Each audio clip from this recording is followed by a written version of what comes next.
Este é um complemento à aula 11.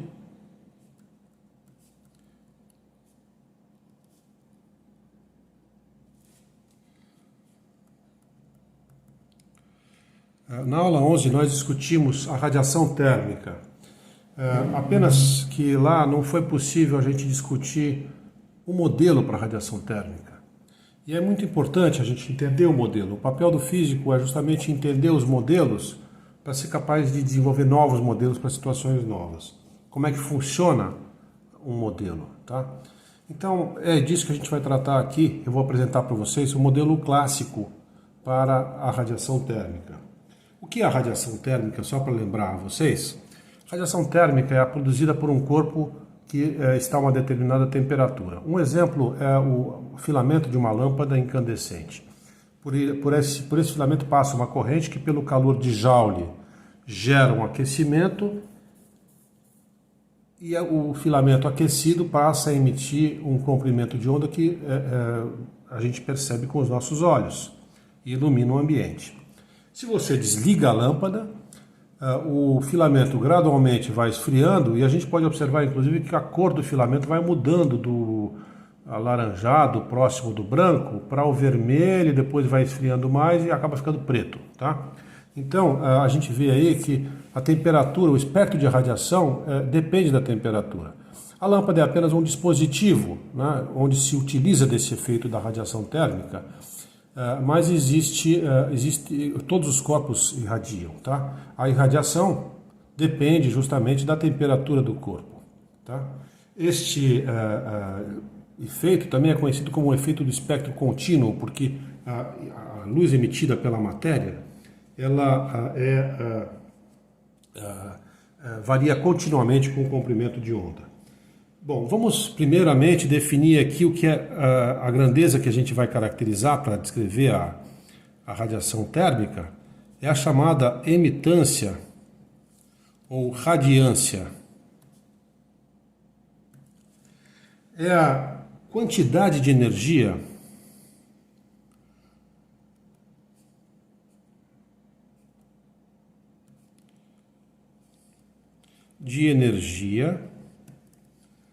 na forma de radiação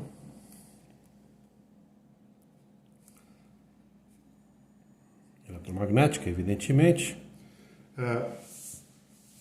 que um corpo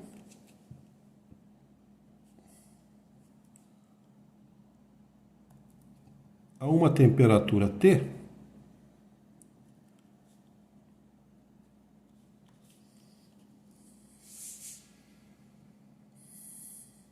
emite por unidade de área de superfície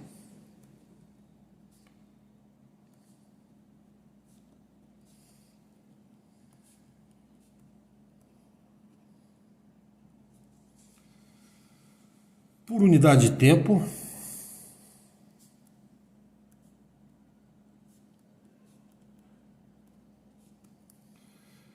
e por intervalo unitário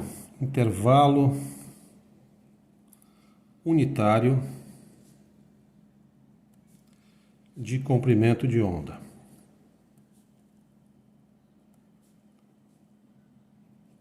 Tá? Então, se eu colocar aqui as unidades da emitância, ela vem dada pela energia, que eu vou representar pela letra E, a grandeza, né? Dividido por unidade de área, então área é comprimento ao quadrado, por unidade de tempo, é segundo, e por intervalo unitário de comprimento de onda, que é L de novo. Então isso aqui me dá energia, tempo a menos 1, L a menos 3. Energia, tempo a menos 1 é watts, no Sistema Internacional de Unidade. Então é watts por metro cúbico. Tá certo? Então eu queria mostrar para vocês um exemplo de emitância, né? Um exemplo aqui, que é justamente o espectro da radiação térmica do Sol. O Sol tem uma determinada temperatura e é esse espectro que a gente vê aqui. Aqui está o comprimento de onda e aqui está a irradiância ou a emitância no eixo vertical. E a gente vê que o máximo está justamente na região do visível, ou seja, os nossos olhos. Provavelmente a natureza teve o cuidado de fazer com que os nossos olhos fossem o mais sensíveis justamente ali onde o Sol tem radiação máxima. Então a gente consegue ver os objetos. E a linha contínua é o modelo de Planck, tá? Então vamos aqui, então a gente vê que é uma concordância bastante razoável, há umas diferenças aqui. Essas diferenças têm a ver com o espectro discreto da matéria, que na realidade é a absorção pela atmosfera da Terra ou a atmosfera do Sol, que produz algumas falhas, né, esses buracos aqui no espectro da radiação térmica. Ok? Então, de forma geral, você tem o seguinte resultado, né? O que é a radiação térmica? Resumindo, ela pode ser representada num gráfico de emitância em função do comprimento de onda. Exatamente, do comprimento de onda. Então, a emitância aqui no eixo vertical, e ela é caracterizada por um espectro que faz isso aqui, passa por um máximo e depois diminui.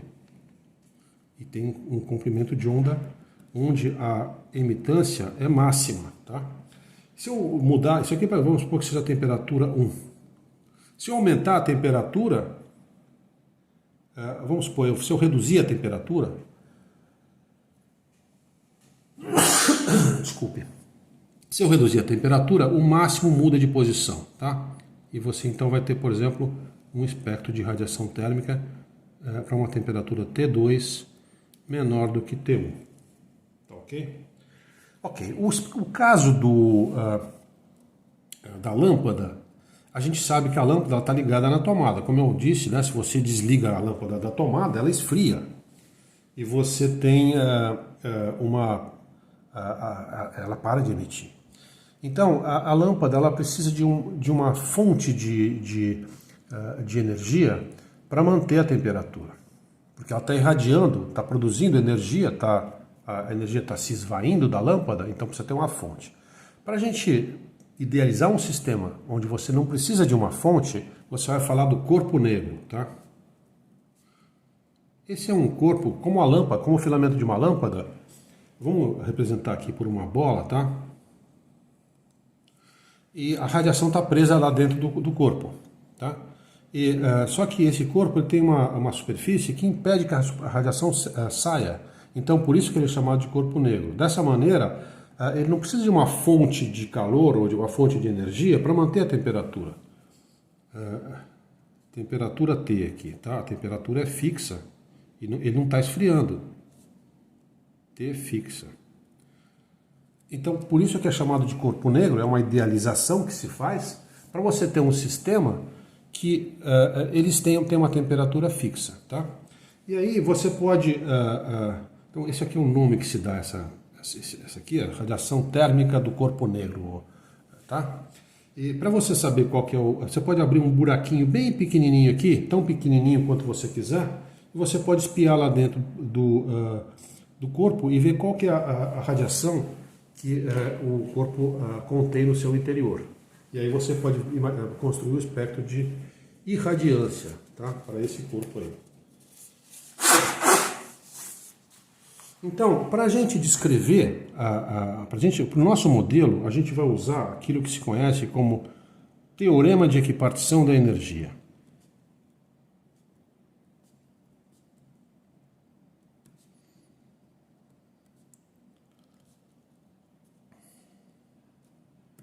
Tá? Então, eu vou enunciar esse teorema com as minhas próprias palavras, tá? Um corpo em equilíbrio térmico, ou para um corpo em equilíbrio térmico,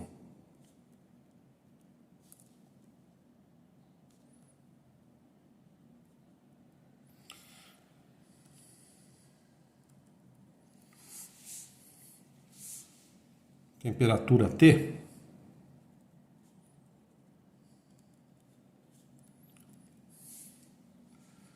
sua energia é distribuída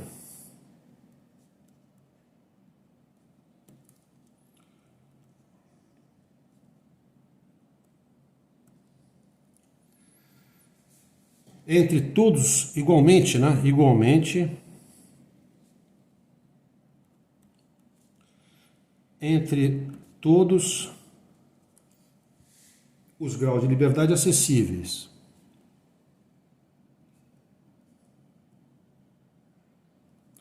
A ele acessíveis.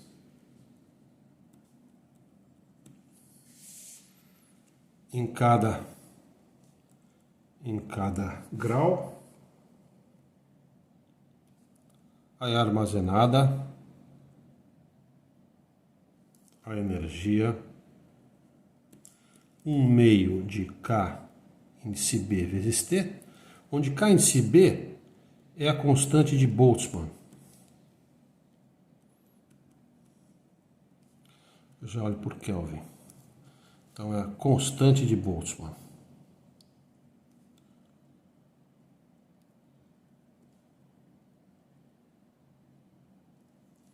Tá ok? Então esta é o teorema de equipartição da energia. O que significa equilíbrio térmico em primeiro lugar, tá? A temperatura do corpo é T. Imagina um corpo, uma panela que você colocou no fogo. O fundo da panela está mais quente do que a superfície da água, né? Uma panela com água. Então esse corpo não está em equilíbrio térmico. Mas se você deixar a panela parada ali em cima da pia, aí ela aos poucos vai entrar em equilíbrio térmico, ou seja, todos os pontos do corpo estão à mesma temperatura. E nesse sentido que você pode definir uma temperatura do corpo, isso já é suficiente para você pensar no equilíbrio térmico, tá? E grau de liberdade. O que é grau de liberdade de um corpo? Vamos pensar aqui numa partícula, tá?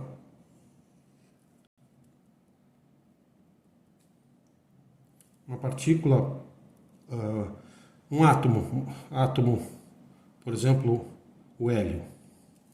Um pontinho que pode viajar na direção X, na direção Y ou na direção Z, tá? Então, a energia é uma partícula, um átomo livre, tá? Se ele está livre, ele só tem energia cinética, energia associada ao movimento. Ele pode viajar na direção do eixo X, na direção do eixo Y ou na direção do eixo Z.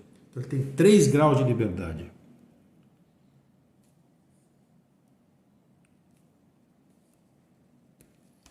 Agora pense num gás ideal, tá? Um gás ideal de hélio é um conjunto de átomos de hélio. Esses átomos não interagem porque são átomos nobres, é um gás nobre. E, então ele tem, vamos supor que eu tenha N átomos. Quantos graus de liberdade eu vou ter? Vou ter 3N graus de liberdade.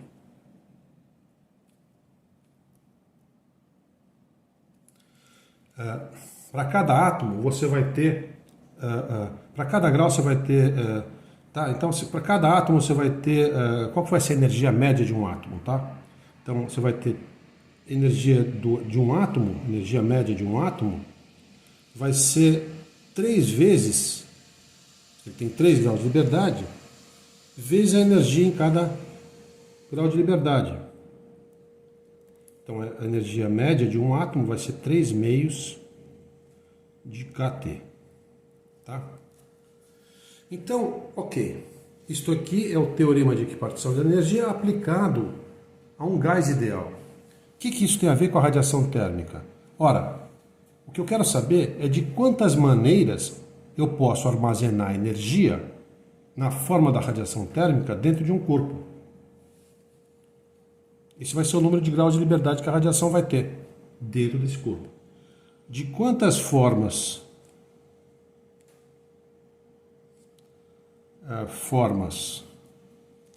diferentes é possível armazenar energia na forma de radiação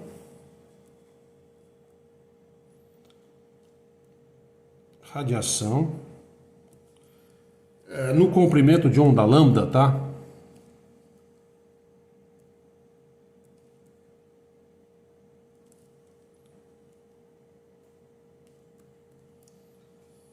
Um corpo qualquer, ok? Então essa é a pergunta que a gente vai ter que responder. Isso aqui é o número de graus de liberdade, isso aqui equivale justamente ao graus de liberdade da radiação no corpo, a radiação lambda, né, do comprimento de onda, no corpo. Isso aqui é o que eu quero saber. Se eu souber qual que é esse número de graus de liberdade, eu vou multiplicar por 1/2 de kT, eu teria a radiação térmica armazenada no corpo, no comprimento de onda lambda, desse corpo negro aqui. Espiando por esse buraquinho, eu vou poder construir então esse espectro de emitância, que é a quantidade de energia que tem num determinado comprimento de onda para cada temperatura, ok? Então este é a nossa tarefa aqui, é justamente encontrar este número, tá? Esse número de graus de liberdade. Na verdade a gente vai ver que vai ser uma densidade, mas ok, é isso aí, vocês entenderam, né? Quer dizer, qual que é a proposta deste trabalho, tá? Então, agora nós vamos justamente, primeiramente eu queria fazer o seguinte, eu queria dar um passinho atrás e discutir o teorema de equipartição da energia primeiro. Da onde que ele sai?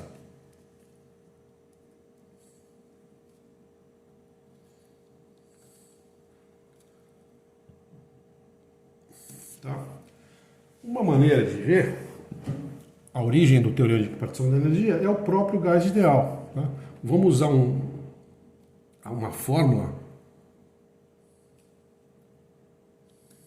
né, que vocês conhecem do secundário, em geral a gente vê isso no secundário, que diz o seguinte, que o produto da pressão do gás vezes o volume ocupado pelo gás é igual ao produto de moléculas, ou átomos, no caso átomos, né, porque é um gás ideal. O produto de é o número total de átomos, né, vezes kT, vezes K índice BT. Eu uso esse índice B aqui para distinguir do número de onda, por exemplo, tá?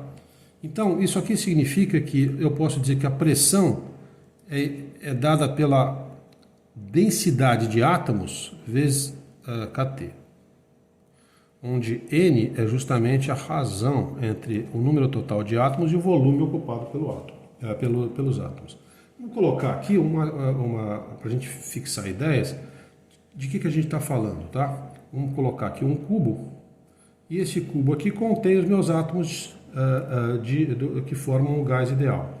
Então, dentro desse cubo eu tenho lá os átomos que estão viajando, tá? No caso aqui o volume, eu vou colocar aqui esse comprimento aqui L, um cubo de lado L. Então o volume deste cubo é L ao cubo. Tá? Ok, então esses átomos estão presos dentro desse volume e tem uma temperatura T. Tá? Essa temperatura está associada justamente ao movimento desses átomos que andam para a esquerda, para a direita, para cima, para baixo, para frente e para trás. Vamos então analisar o movimento na direção X, que justamente origina essa pressão aqui nas paredes, né, a que se deve essa pressão? Porque esses átomos eles estão em movimento e a cada intervalo de tempo eles colidem com as paredes do recipiente que contém o gás, e ao colidir eles transferem momento. Vamos analisar uma colisão aqui, antes da colisão. Vamos pensar que cada átomo tem uma massa m.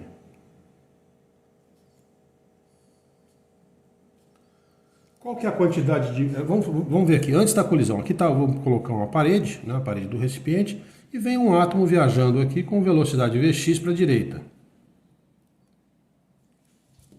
Tá ok?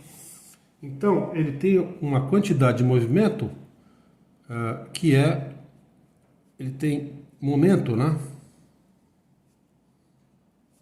Que é mvx. Aí depois de um certo tempo ele bate na parede e volta, né? Então depois, esse mesmo átomo agora viaja na direção oposta. Como a colisão é elástica, então ele viaja, porque a gente está imaginando um recipiente que não se deforma com o tempo, então Agora ele vem com menos Vx, tá? Está viajando para a esquerda. O módulo da velocidade é o mesmo, mas a direção é oposta. Então o momento agora é menos mvx. Qual foi a variação de momento?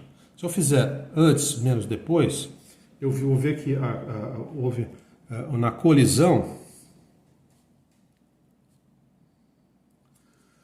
o átomo transfere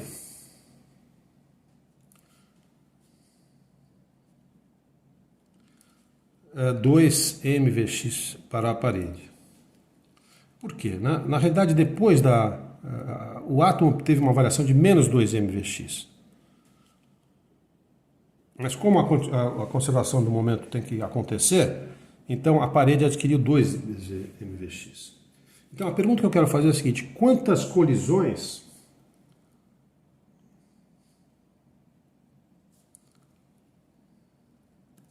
acontecem no intervalo de tempo ΔT? Tá?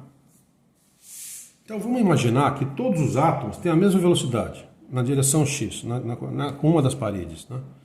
Vamos imaginar que vamos supor que todos os átomos, depois a gente faz uma correção em cima disso. Os átomos têm componente x da velocidade, tem a mesma componente x da velocidade. Quer dizer, que pode ser mais ou menos, tá? Então, primeiro vamos colocar aqui, quer dizer, se tem mais ou menos, quer dizer que metade vai ter Vx e a segunda metade vai ter menos Vx, porque o gás permanece dentro do recipiente. Tá? Então eu peguei aqui, vamos analisar, aqui está a superfície A, de área A, e aqui dentro estão os átomos, tá? Que uns têm componente Vx, outros têm componentes menos Vx.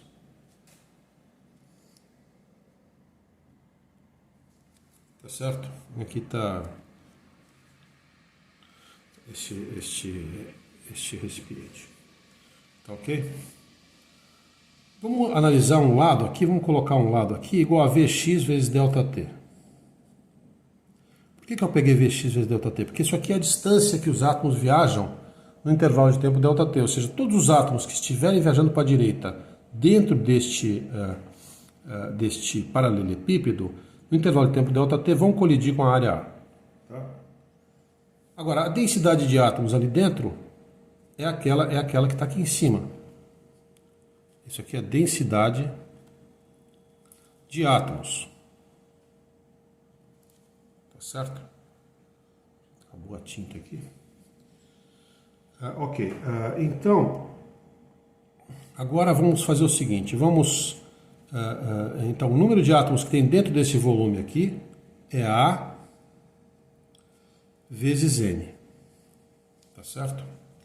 É o número de átomos que tem no volume. Perdão, A vezes N vezes V. A vezes N vezes, quer dizer, o volume, né, que é Vx vezes ΔT.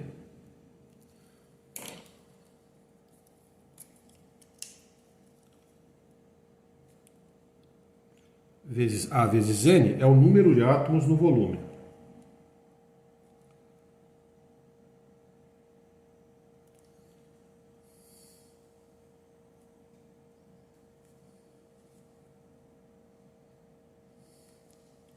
Nesse volume que está aqui, que tem a base, como a base a área A e a altura Vx ΔT. Destes átomos, só a metade vai colidir com a parede, então tem que multiplicar por 1/2 aqui. Isso aqui é o número de colisões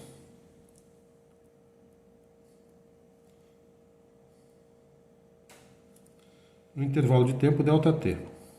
Se eu agora multiplicar o número de colisões pela quantidade de movimento que é transferida em cada colisão, que é 2mvx, que está aqui, ó. Então, se eu multiplicar isso aqui por 2mvx, então isso aqui é o momento transferido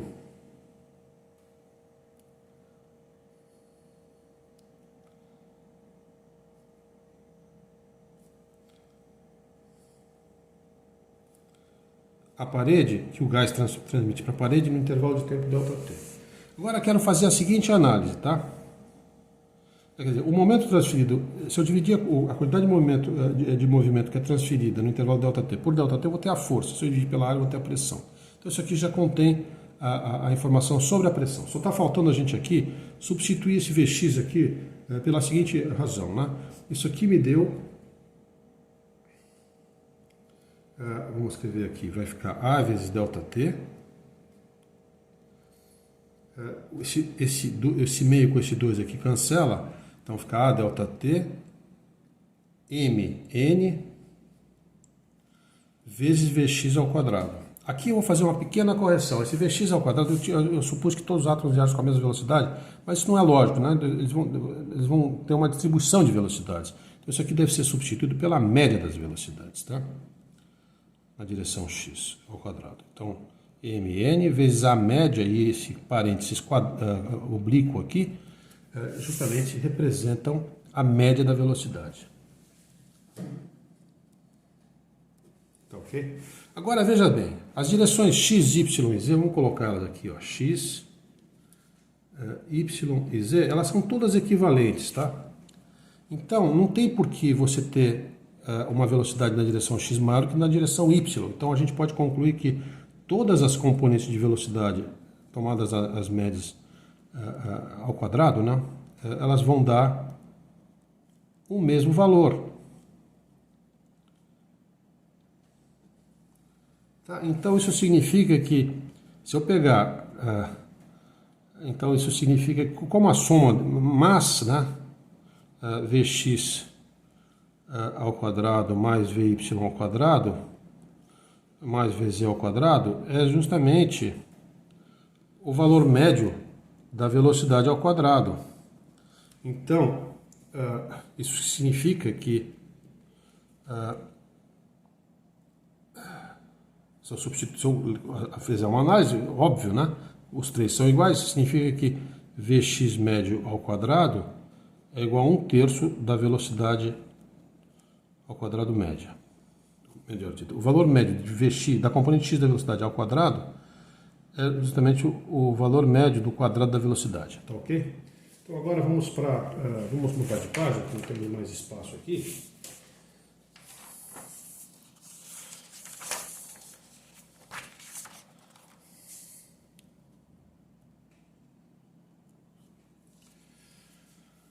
Ok, eu vou repetir então o resultado que nós tínhamos. Isto aqui é a quantidade, o momento transferido da parede.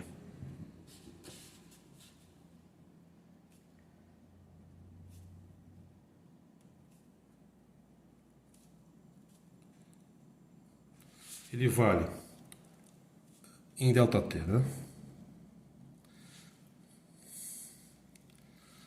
É A vezes ΔT vezes M, que é o que está aqui, ó. A vezes ΔT vezes M vezes N, M é a massa de cada átomo, N é a densidade de átomos, e no lugar de Vx ao quadrado eu vou escrever 1/3 do valor médio de V ao quadrado. Tá ok? Então este é o momento que é transferido.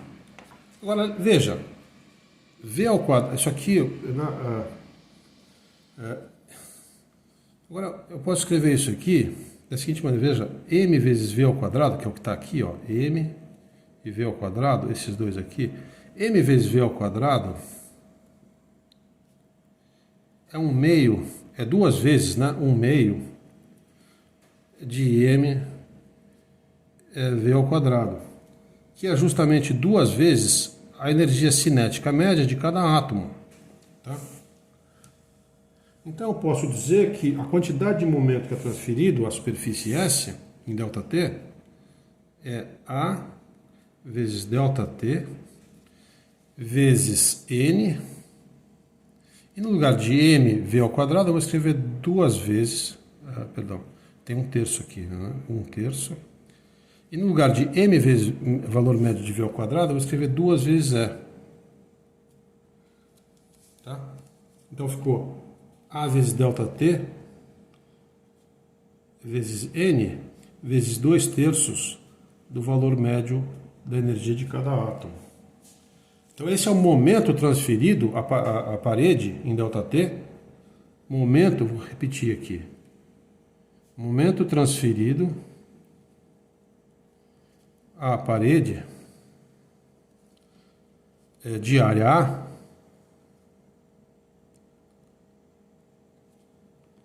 no intervalo de tempo ΔT. Pela segunda lei de Newton, a quantidade de movimento que é transferida por unidade de tempo é a força. E se eu dividir pela área, é a pressão. Então a pressão vai ser justamente este valor aqui. Então a quantidade de movimento que é transferida, N, 2/3 de E, dividido pela área da superfície, dividido por ΔT. A ΔT cancela e fica então N vezes 2/3 de E. Agora, lei do gás ideal, que nós vimos, que nós sabemos do secundário. P é igual a NKT. Eu vou igualar essa pressão a NKT. E aí a gente conclui, né, se cancela aí o N e fica o valor médio de da energia de cada uma das partículas é 3/2 de kT. Mas a partícula tem 3 graus de liberdade. Isso aqui é energia de partícula com 3 graus de liberdade. Então, 1/2 de kT é a energia que cabe, é a energia que corresponde a cada um dos graus de liberdade.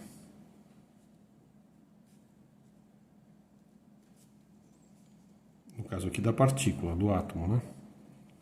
Tá? Mas a gente vai admitir que esta ideia ela vai funcionar também para a radiação, tá? Então o que a gente precisa saber é quantos graus de liberdade tem a radiação térmica. Tá? Então é disso que eu vou falar agora.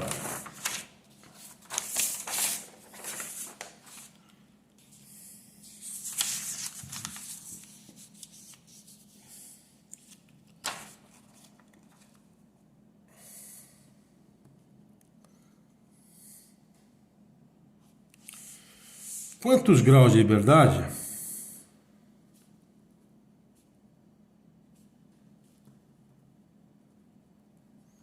tem a radiação?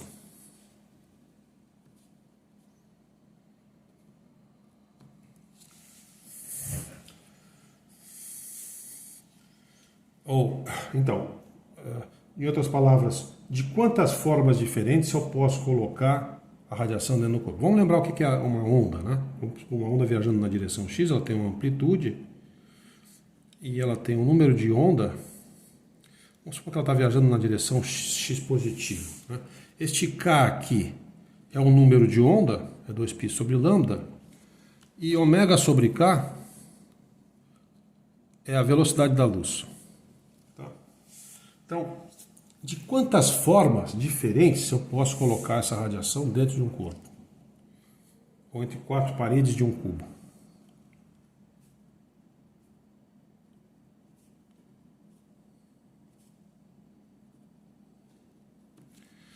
Eu posso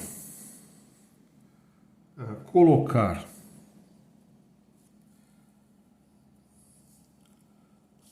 a radiação, tá? Radiação de comprimento de onda lambda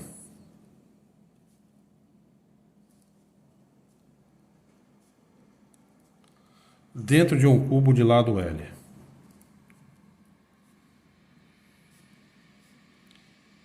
Que representa então esse meu corpo aqui. Vou colocar aqui o cubo de lado L, tá? Para a gente fixar ideias. Tá aqui o cubo.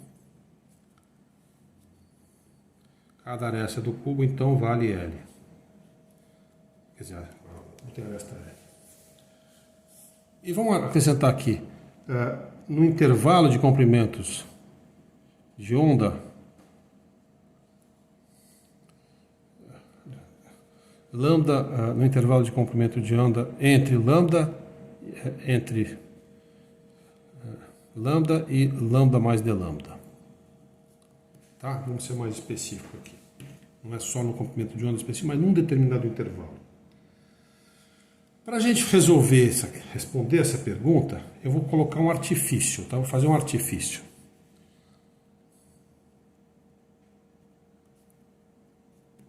Vou impor condições cíclicas, tá? No cubo. Eu vou dizer que eu vou fazer a seguinte hipótese, de que se eu andar para a direita uma distância suficientemente grande, no caso aqui a aresta do cubo, a onda se repete.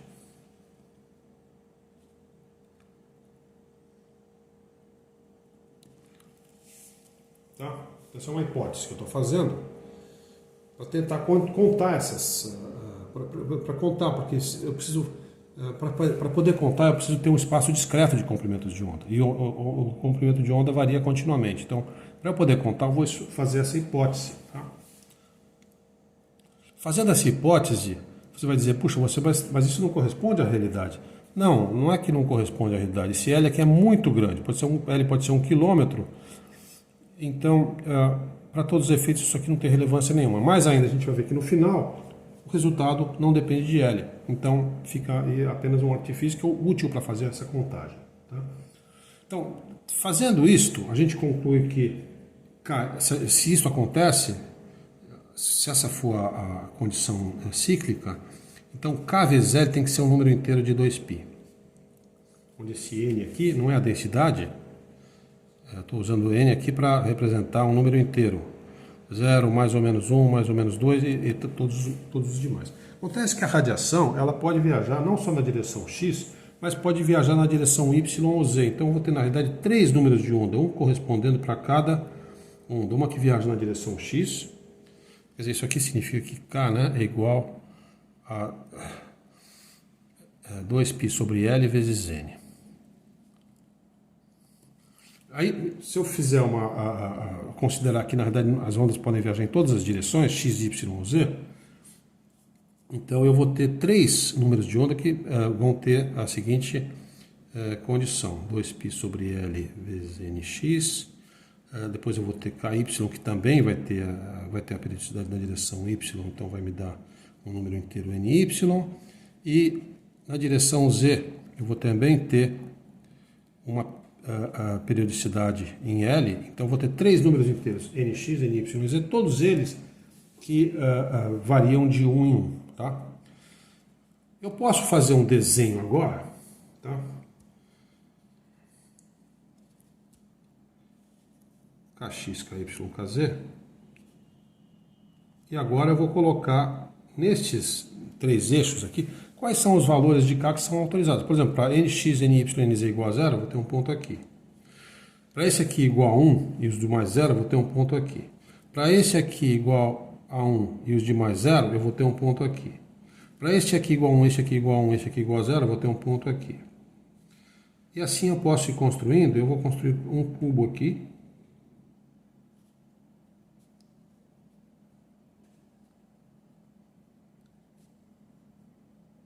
Tá? Qual que é a aresta desse cubo aqui? É 2π sobre L. Para dentro desse cubo, só cada ponto da extremidade das quinas aqui, dos vértices, 1/8 deles entra. Como tem 8 pontos, então o número de pontos que corresponde a esse cubo, né, é 1. Então, ao volume 2π sobre L ao cubo, que é o volume desse cubo aí, corresponde uma onda possível.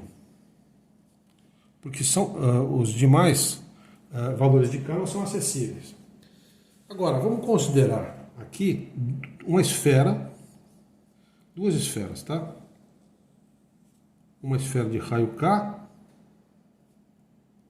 e outra de K mais dK.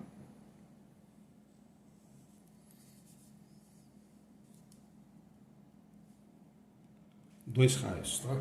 E vamos colocar ΔK aqui, tá? Esse ΔK é muito pequeno. Volume aqui dentro. Aqui, se eu pegar a área da base, que é 4πk ao quadrado, e multiplicar pela altura, que é ΔK, eu vou ter esse volume. Agora, veja, no volume, nesse volume aqui, eu tenho um estado, uma onda possível, né? 1 grau de liberdade, vamos dizer assim. E aí esse volume aqui, pela regra de 3, vai ser este vezes 1, né? Este vezes 1 dividido por aquele. Então você vai ter um número de estados que vai ser, vamos botar um delta aqui, que vai ser justamente este volume dividido por aquele vezes 1, ou seja, dá 4π k ao quadrado ΔK dividido por 2π sobre L ao cubo.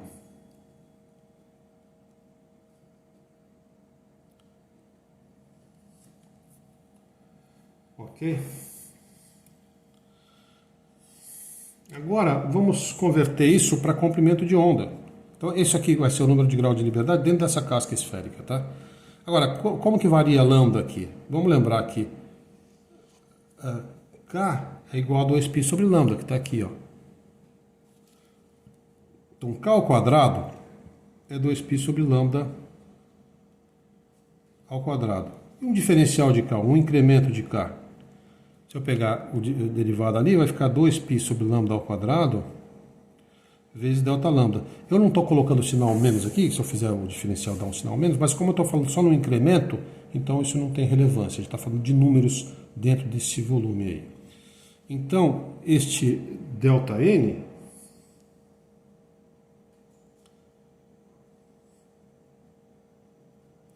vai ser igual a 4π. No lugar de K ao quadrado, eu vou escrever 2π sobre lambda ao quadrado. No lugar de ΔK, eu vou escrever 2π sobre lambda ao quadrado vezes delta lambda, dividido por 2π ao cubo. Eu vou subir esse L para cá, tá? Esse L que está aqui embaixo fica assim. E aí você percebe que você tem cancelamentos aqui, tá? Por exemplo, esse 2π aqui, mais esse 2π, fica 2π ao cubo, cancela com o que está embaixo. Tá? Então você fica aqui que o número de ondas possíveis dentro do intervalo delta lambda é igual a 4π delta lambda sobre lambda quarto. Vai ficar lambda quarto, porque aqui está lambda ao quadrado, mais lambda ao quadrado, fica lambda ao quadrado vezes lambda ao quadrado, dá lambda quarta, tá? Vezes L ao cubo. Tá? Então, conclusão aqui, ó. O número de graus de liberdade por unidade de volume é igual a 4π delta lambda sobre lambda 4. Tá, nem precisava ter feito a divisão por L, mas tudo bem, por L ao cubo. Deixa assim. Tá?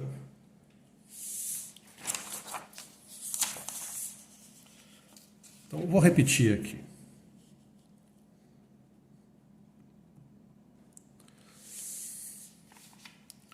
Então, número... Veja, eu queria só fazer um seguinte comentário importante. Esse artifício que nós fizemos, ele acaba resultando numa densidade de pontos, tá?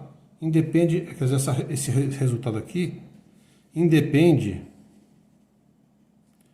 de L. Eu vou colocar uma exclamação aqui para ressaltar que o artifício não teve, não entra na resposta final, tá? Tá bom? Então, com isso a gente tem que a densidade, né, a densidade de graus de liberdade.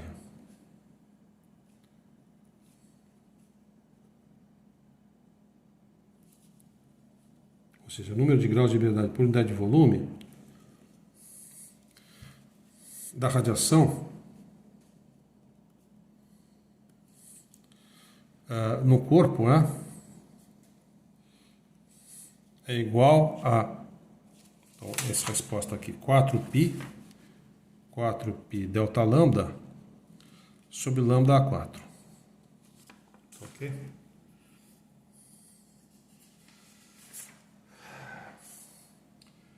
Qual é a energia que é armazenada nesse corpo? Então, isso aqui é a densidade. Então, a densidade, pelo teorema de partição da energia, é só multiplicar por 1 meio de kT, eu vou ter a densidade de energia armazenada na forma de radiação.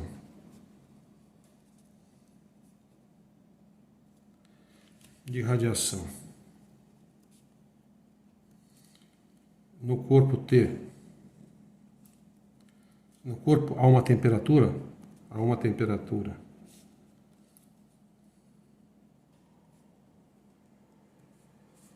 T, qual que vai ser?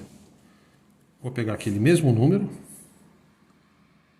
4π delta lambda sobre lambda 4, e vou multiplicar por 1 meio de K índice B vezes T. Isso aqui pelo teorema de equipartição. Essa aqui vai ser a quantidade de energia. Agora, isso ainda não é a imitância, tá? Então deu aqui, esse fica 2π, 2π kT dividido por lambda 4. Isso ainda não é a irradiância, ainda não é a imitância. Eu ainda preciso pensar, porque a imitância vai ser a quantidade de energia que sai, né? Ou pelo menos que tenta sair por unidade de área de superfície do corpo e por unidade de tempo. Então vamos pensar aqui, fazer a mesma análise que a gente fez para o gás ideal. Vamos pensar aqui o nosso corpo e aqui está uma superfície de área da A do corpo. Eu peguei então, separei aqui um pedaço do corpo, tá? Eu vou pegar aqui, essa altura eu vou pegar C vezes delta T. Esse daqui eu vou pegar área A. Tá? Se eu pensar na radiação que está viajando para a direita, então, se eu pegar essa densidade de energia, eu vou chamar isso aqui de eta. Tá? Se eu pegar essa densidade de energia e multiplicar pelo volume deste paralelepípedo, A vezes C delta T, eu vou ter a quantidade de energia que vai tentar atravessar essa superfície aqui, tá? Que vai tentar sair do corpo a cada intervalo de tempo. Então vamos supor que essa área seja justamente a área daquele orifício lá que eu estava imaginando. Então vai sair do corpo, tá? Daquele orifício do corpo negro ali. Se eu dividir essa quantidade de energia, então a energia que sai,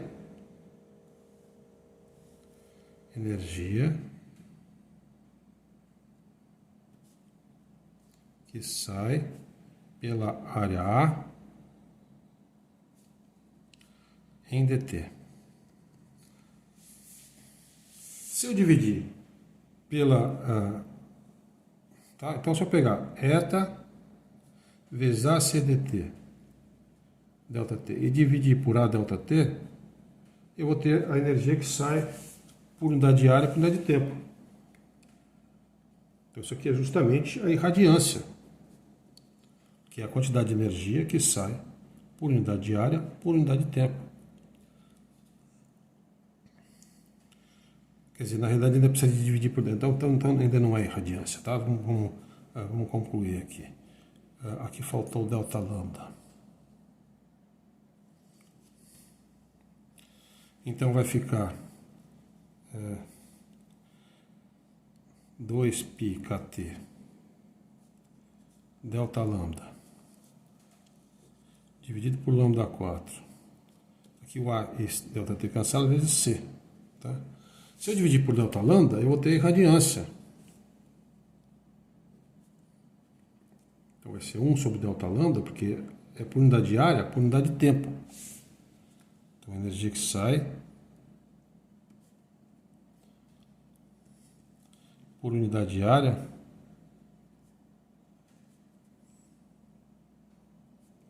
e tempo.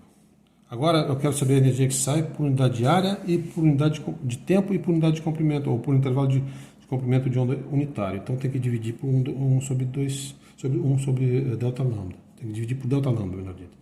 Então se eu fizer essa divisão,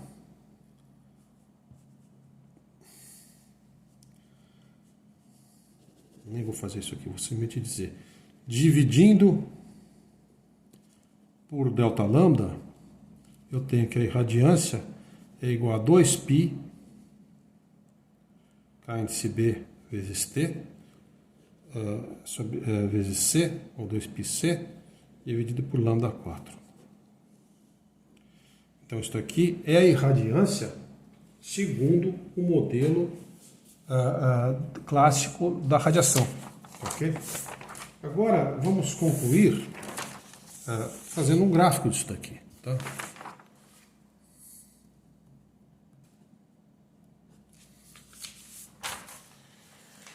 Vou fazer um desenho, né, dessa fórmula aqui.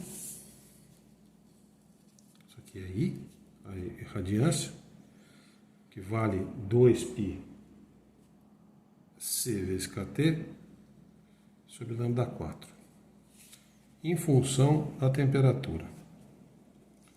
Como é que fica esse gráfico aqui? Tá? Se eu pegar, isso aqui tudo é constante, π, C, K, só não é constante T a temperatura. Mas para uma determinada temperatura, então você vai ter uma função que decai aqui, tende a zero quando T vai para infinito. Isso aqui, vamos supor que seja uma determinada temperatura 1. Se eu aumentar a temperatura, aí eu vou ter uma curva que vai também tender a zero, só que ela vai ter uma constante um pouco maior multiplicando, então vai se deslocar um pouco para a direita. Isso aqui seria um T2 maior do que T1. Tá? Agora vamos comparar isso com o que a gente esperava. Tá? O que a gente esperava está aqui. Então a gente vê que, de fato, para comprimento de onda além do máximo, está de acordo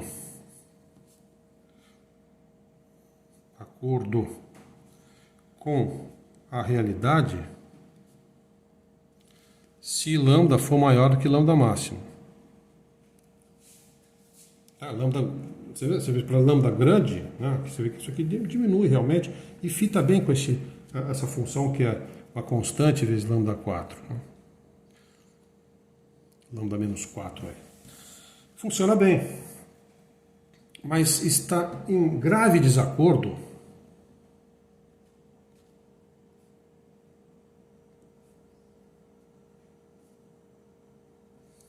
com a realidade se lambda for menor que lambda máximo. Lambda máximo é esse valor, esse comprimento de onda onde a irradiância máxima. A gente vê que aqui ela continua aumentando indefinidamente, vai para infinito quando T vai para... Isso aqui é lambda, né? Desculpe, amigo. É lambda aqui. Para lambda grandes ela está de acordo, mas para lambdas pequenos não. Tá? Ela tende a infinito quando o lambda vai para zero, enquanto que aqui ela tende a zero. Então, este grave desacordo foi chamado de catástrofe ultravioleta. Foi chamado de catástrofe ultravioleta. Essa catástrofe é o fato de que há uma concordância na região do vermelho e do infravermelho, mas na região do ultravioleta há um desacordo grave. Né? E como explicar isso daí? As pessoas quebraram a cabeça tentando entender, e foi Planck que chegou a uma resposta. Ele fez a seguinte proposta, uma proposta empírica.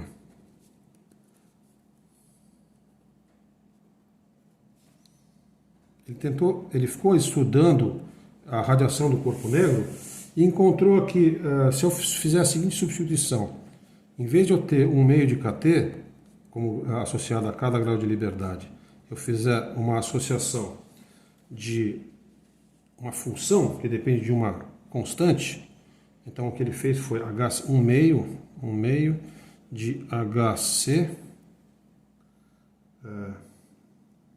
sobre lambda, dividido pela exponencial de HC sobre lambda KT menos 1.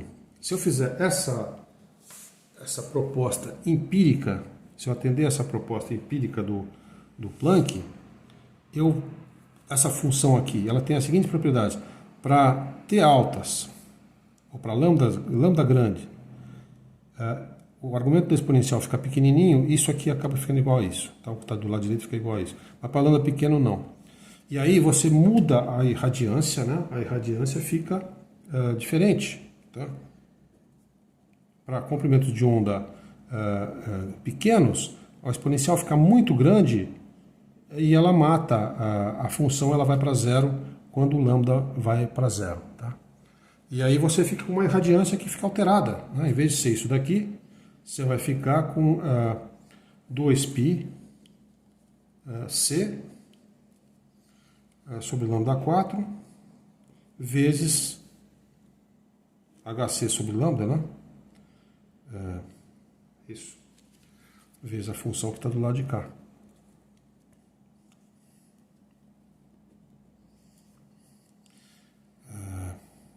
Isso.